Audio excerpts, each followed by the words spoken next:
that's me, the Asian guy with the mustache. And that's my poor little Toyota 1ZZ motor on the engine hoist. You're probably wondering how we got to this point. Well, it all started, as so many adventures do, with just trying to have a little bit of fun.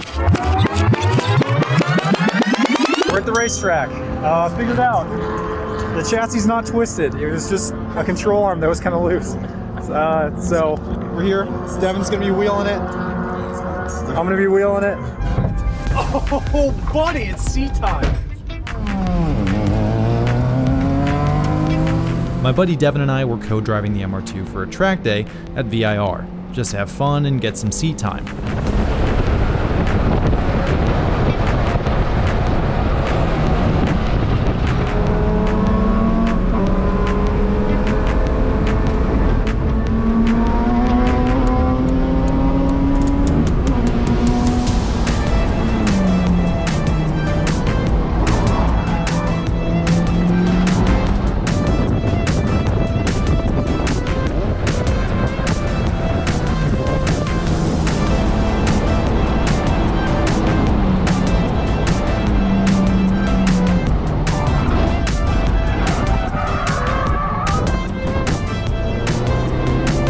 Folks, she's a ripper.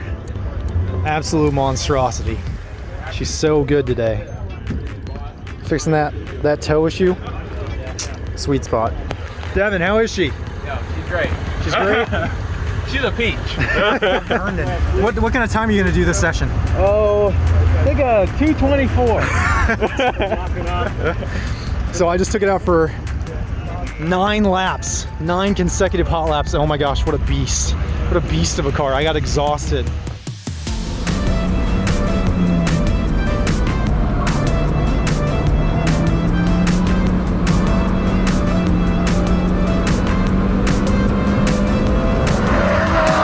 It's that boy. It's that boy.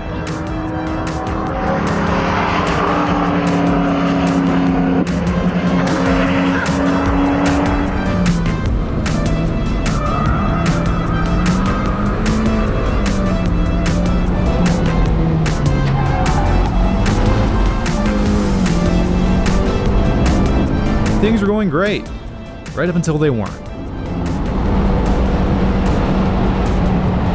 Oh no, there she goes! Oh no!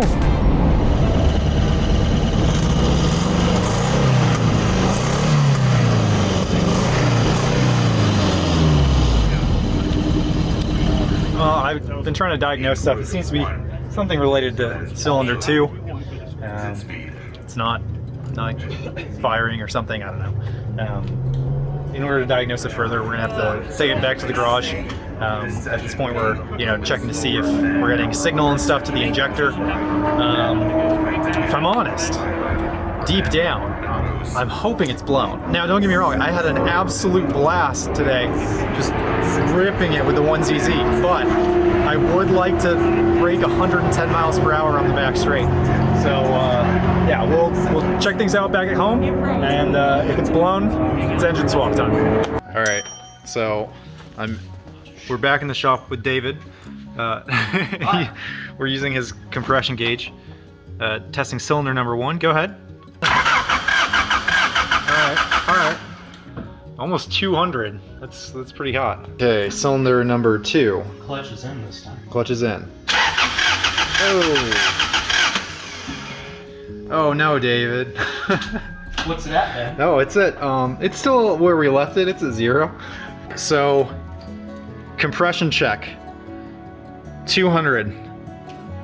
200. 200. 0. So we've got 3/4 of a good motor. Unfortunately, that is just as good as having no good motor at all, because it's not a good motor. It won't get you 3/4 of the way around the track. No, it won't. No? Yeah, it actually won't even turn on anymore. It would turn on the track, but now it just has no compression. So, gonna get a borescope and see if something inside is bent or it's a ringland or what, but we'll see. Welcome back to actually decent camera quality. This is the first shot in the video that is not shot on a cell phone. We've done a compression test, as you saw, on the 1ZZ after having a misfire at the racetrack. And cylinder 2, no compression. The other 3 cylinders, all great compression. So this is a bore scope. This essentially does is just a camera on the end of a flexible rod sort of thing. And then we can see what the camera's seeing right there. So we're gonna just feed on in. I feel like a doctor right now performing a colonoscopy. I could be wrong, but that looks like it's been pretty well destroyed. That piston does not look like it's in very good shape. I think all those shiny little marks might be pinging. That might be like a sign of pre-detonation. Either way, we do not have compression. Car won't turn on. So it's probably not head gasket because it's localized to 1 cylinder. And we're getting a lot of oil blow by. We're getting a lot of smoke at the tailpipe. All signs point to the motor is probably not healthy anymore. So,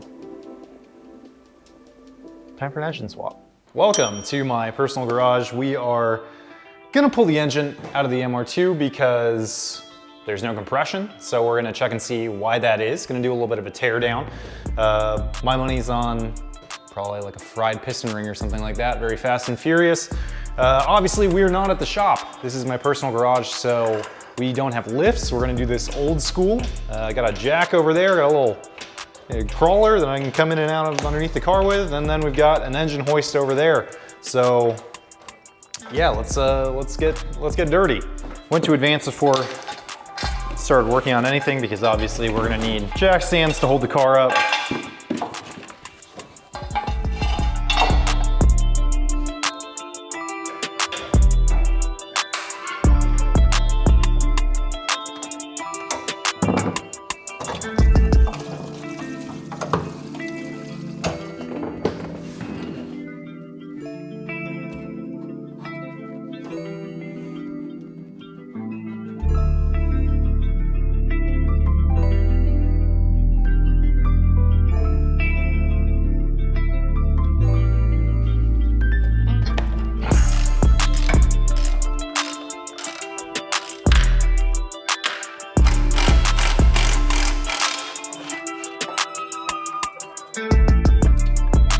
That is a lot of oil in the exhaust.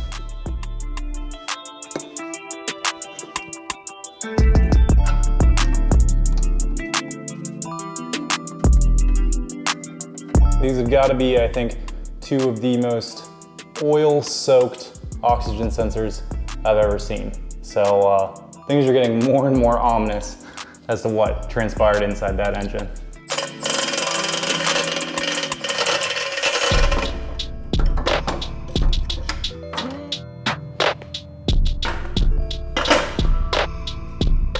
PV blaster for exhaust hangers, available at Advance Auto.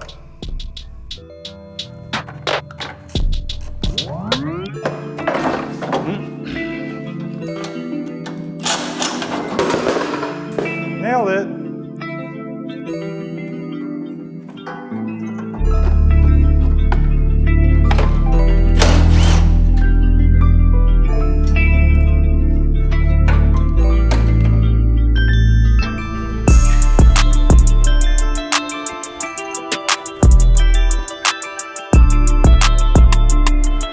Oil looks clean. I don't see sparkles in it.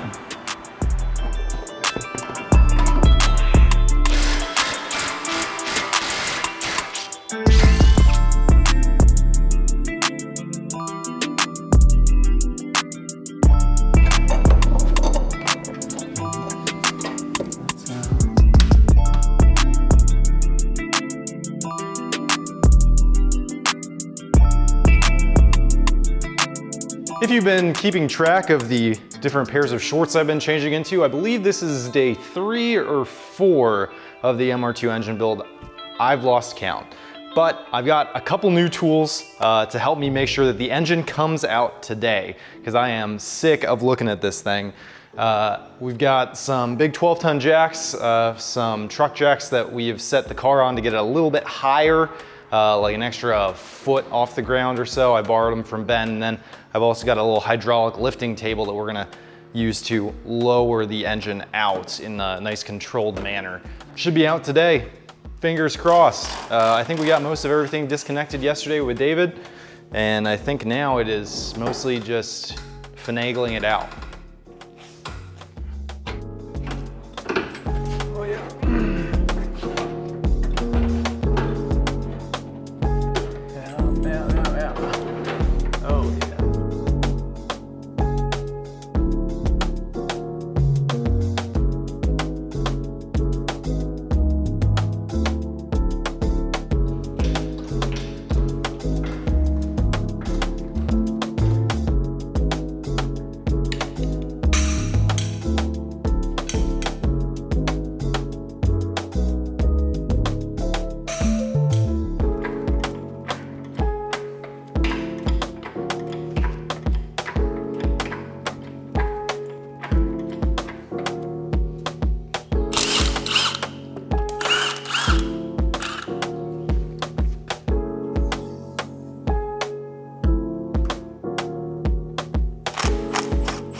All right, well guys, if at any point throughout this little teardown you've thought to yourselves, Ben looks a little out of his element, you would be correct. I am not a mechanic by trade. I went to school for video, and though I know how to do some pretty basic mechanic work, when it comes to engine teardowns, I've never done it before at all. I'm completely out of my element. I've got my engine, I've got my tools, and I've got no idea what I'm doing. So let's dive on in and see if we can find out what it was that failed on this motor. My money is on rings.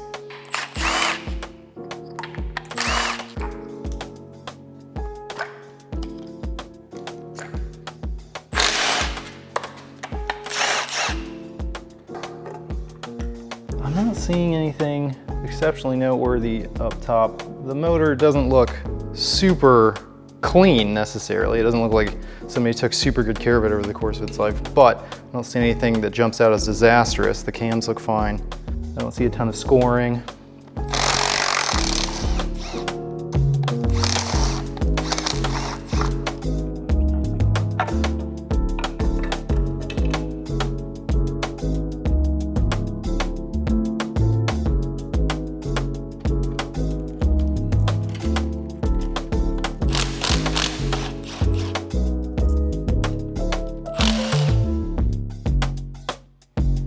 Looks fine.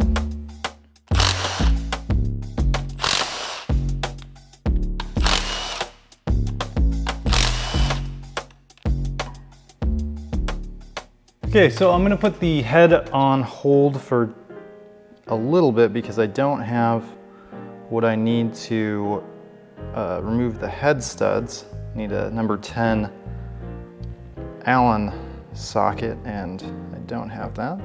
So we'll take the oil pan off and go in from the bottom and see what's going on there. There are the lifters, the buckets.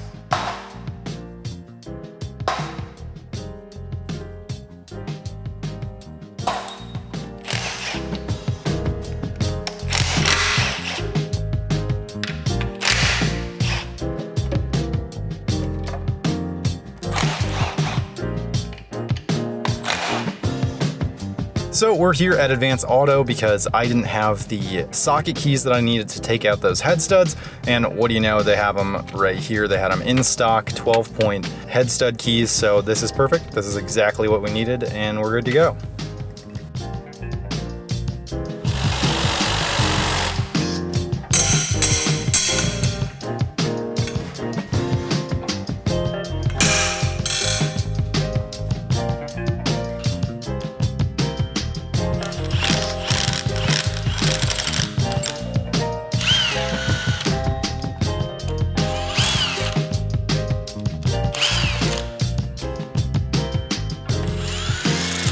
Good thing all these head studs were torqued down to 800 foot-pounds of torque. Wouldn't want to accidentally lift the head on this monster 1ZZ. So here we've got cylinders 1, 2, 3, and 4. And in just a second, I'm gonna move the camera to an overhead shot so that you can see directly into the engine.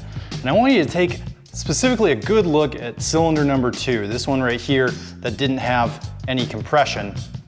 I think you might spy the problem. So you can see a bunch of this sort of flecking on the top of the piston, which I was able to see on our borescope view, but what I wasn't able to see for some reason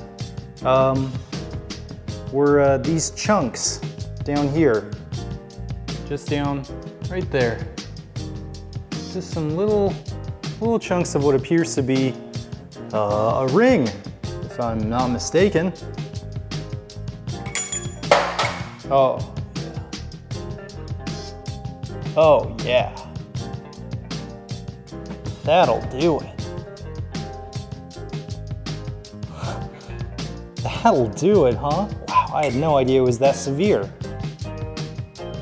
Ooh. Well, guys, I think we found the problem. This is so comically horrific compared to everything else that I saw. Like, the cylinder wall scoring looks pretty mild, but it wore a hole through the skirt of the piston. Like, this is a severe failure, but from what I could tell on track, it kind of was just like a misfire. I think, based on the diagnostics that we did when we were at the racetrack, noting that there wasn't any signal going to injector 2, not that the injector wasn't working, but that whatever injector was on cylinder number 2 was not getting signal. It didn't seem to matter if it was plugged in or not. I think that probably what happened was, for some reason, it stopped getting signal to cylinder 2 to shoot the injector.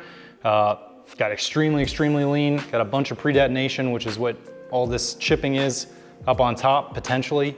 And then just got super hot, started just riding against the side of the cylinder wall as lubrication became less and less of a factor and the piston started to deform.